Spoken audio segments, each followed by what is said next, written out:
अगर अच्छी तरह मैं तुम्हें समझाने की कोशिश करूँ ना, तो उस लड़के का ऐसा मानना था कि उनके घर में कहीं कहीं सफेद कलर की रोशनी पड़ती है।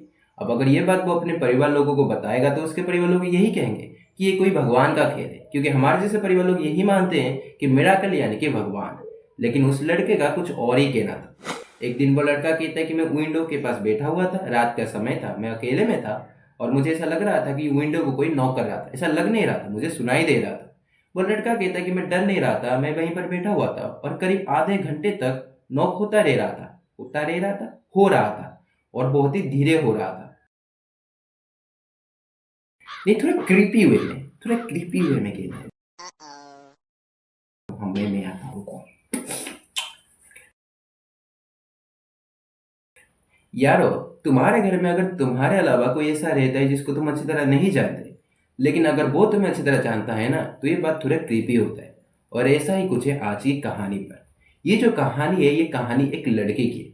वो लड़का घर में अकेला रहता था। ऐसा नहीं कि उसके परिवार लोग नहीं थे, उसके मम्मी पापा और उसकी दीदी बाहर काम करने के लिए जाते थे और वो रात में आते थे, इसलिए दिन भर वो लड़का घर में अकेला रहता था। लेकिन उसका यह मानना था कि उसके घर में उसके अलावा भी कोई है जो उनके साथ रहता है, मतलब उनके परिवार के साथ रहता है। अगर अच्छी तरह मैं तुम्हें समझाने की कोशिश करूँ ना, तो उस लड़के का ऐसा मानना था कि उनके घर में कहीं कहीं सफेद कलर की रोशनी पड़ती है। अब अगर ये बात वो अपने परिवार लोगों को बताएगा तो उसके परिवार लोग यही कहेंगे कि ये कोई भगवान का खेल है, क्योंकि हमारे जैसे परिवार लोग यही मानते हैं कि मिराकल यानी कि भगवान। लेकिन उस लड़के का कुछ और ही कहना था। वो कहता था कि जब भी मैं उस सफेद कलर की रोशनी को देखता हूँ तो मेरे दिमाग में अच्छी बातें नहीं आती। मुझे ऐसा लगता है कि बस सफेद कलर की रोशनी ये मुझे कहना चाहता है कि मैं तुम्हें जानता हूँ, मैं तुम्हारे परिवार के ऊपर नजर रखता हूँ, मैं तो एक मौके के तलाश में हूँ कि कब मैं तुम्हारे परिवार के ऊपर हमला करूँ। अगर हम एग्जाम्पल लें, तो वो लड़का कहता है कि एक दिन मैं घर में अकेला था और मुझे ऐसा लगा कि मेरे पीछे कोई है। मुझे एक आवाज़ सुनाई दिया। जब मैं पीछे मुड़ा तो मुझे कुछ भी नहीं दिखाई दिया। एक दिन वो लड़का कहता है कि मैं विंडो के पास बैठा हुआ था, रात का समय था, मैं अकेले में था और मुझे ऐसा लग रहा था कि विंडो को कोई नॉक कर रहा था। ऐसा लग नहीं रहा था, मुझे सुनाई दे रहा था। वो लड़का कहता है कि मैं डर नहीं रहा था, मैं वहीं पर बैठा हुआ था और करीब आधे घंटे तक नॉक हो रहा था और बहुत ही धीरे हो रहा था। और एक और बात वो कहता है कि एक रात मैं एक रूम में अकेला था और पढ़ाई कर रहा था और मुझे ऐसा लगा कि मेरे रूम के सामने कोई चल रहा है, वो भी एक पैटर्न के हिसाब से पूरा स्लोली। और यहाँ पर वो लड़का एक और खतरनाक सा एग्जाम्पल देता है।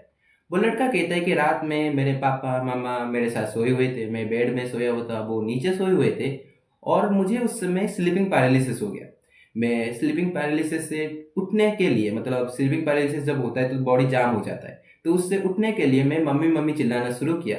और जब मेरा स्लीपिंग पैरालिसिस टूट गया तो मैंने देखा कि मेरी माँ उठ नहीं रही थी। और उसके बाद मुझे लगा कि ठीक है, माँ सोई हुई है और मैं तो ठीक हो चुका हूँ, मैं फिर से सो जाता हूँ। और वो लड़का कहते हैं जब मैं फिर से सोया तो मुझे फिर से स्लीपिंग पैरालिसिस हो गया। मैं फिर से मम्मी मम्मी चिल्लाया, मन में धीरे धीरे ठीक हुआ। और जब मैं ठीक होने के बाद फिर से देखा तो मेरी मम्मी फिर से सोई हुई थी, वो उठ ही नहीं रही थी। और उसके बाद मैं फिर से सो गया।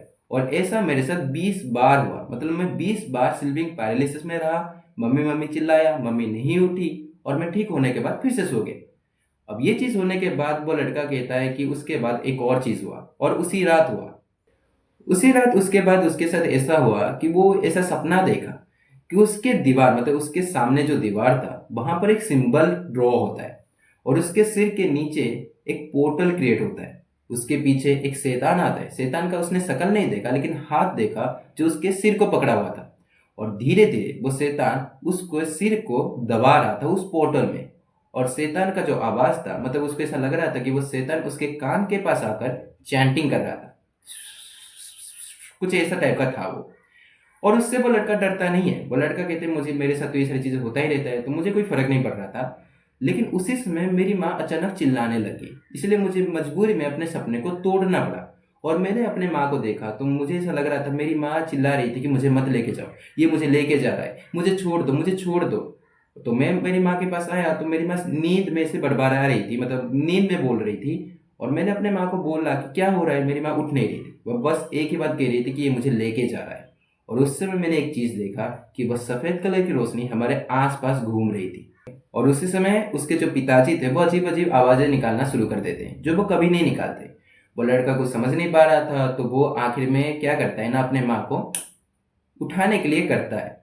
उसकी माँ उठते हैं और वो लड़का कहते हैं, क्या आप ऐसे कर रहे थे? तो उसकी माँ कहते हैं, नहीं मैं तो कुछ नहीं कर रहा था। उसके पिताजी भी कहते हैं कि नहीं मैं भी तो कुछ नहीं कर रहा था। और यहाँ पर वो लड़का समझ जाता है कि ये चीज़ तो नॉर्मल है, वो सो जाता है। लेकिन उसके अगले दिन उसकी दीदी कुछ कहते हैं। तो उसके अगले दिन उसके दीदी उठते हैं और कहते हैं कि कल रात में 2 बार उठी। पहली बार जब मैं उठी तो जिस रूम में मैं सोती हूँ उस दीवार में, तो रूम के दीवार के दूसरी तरफ एक जंगल है। और मुझे ऐसा लग रहा था कि दूसरी तरफ, मतलब दीवार के दूसरी तरफ एक इंसान खड़ा है जो मुझे घूर रहा था। अब कोर्स दीवार के उस तरफ तो दिखाई नहीं देगा, लेकिन उसकी दीदी कह रही थी कि मुझे ऐसा फील हो रहा था। लेकिन मैं ज़्यादा डरी नहीं और मैं सो गई। और दूसरी बार जब मैं उठी तो मैं बाथरूम के लिए गई। और हमारे घर के थोड़ा दूर, मतलब घर से थोड़ा दूर एक पेड़ है, आपको तो पता ही होगा। दीदी कहती है कि मुझे ऐसा लग रहा था जब मैं बाथरूम के लिए उठी तो मुझे दिखाई दिया कि उस पेड़ के ऊपर कोई बैठी हुई थी। अब यहाँ पर उसके दीदी कहते हैं कि उसके बाद मैं नहीं डरी और 15-20 मिनट तक मैं वहां पर खड़ी रही। लेकिन मुझे ऐसा लग रहा था कि वो मुझे देख रही थी, वो हमारे परिवार को देख रही थी। और मुझे ऐसा फील हो रहा था कि वो जो है ना वो हमको अच्छी तरह जानती है और किसी मौके के तलाश पर है। और उसके बाद दीदी कहती है कि पता नहीं मेरे दिमाग में क्या हुआ कि मैं आके सो गई। अब ये बात लड़के को पता था, इसलिए उसने ज्यादा सीरियसली ये बात को नहीं लिया, क्योंकि उसको पता था कि कुछ तो गड़बड़ है। तो यहाँ पर वो कौन है, जो सफेद रोशनी थी वो कौन है, वो पेड़ पर बैठी हुई कौन थी, ये किसी को पता नहीं है। अब यहाँ पर कहानी खत्म हो जाती है। अगर तुम्हें पार्ट 2 चाहिए तो बता देना, मैं पार्ट 2 बना दूंगा, क्या है कहानी सोच लूंगा। लेकिन यहाँ पर तो कहानी खत्म हो जाती है।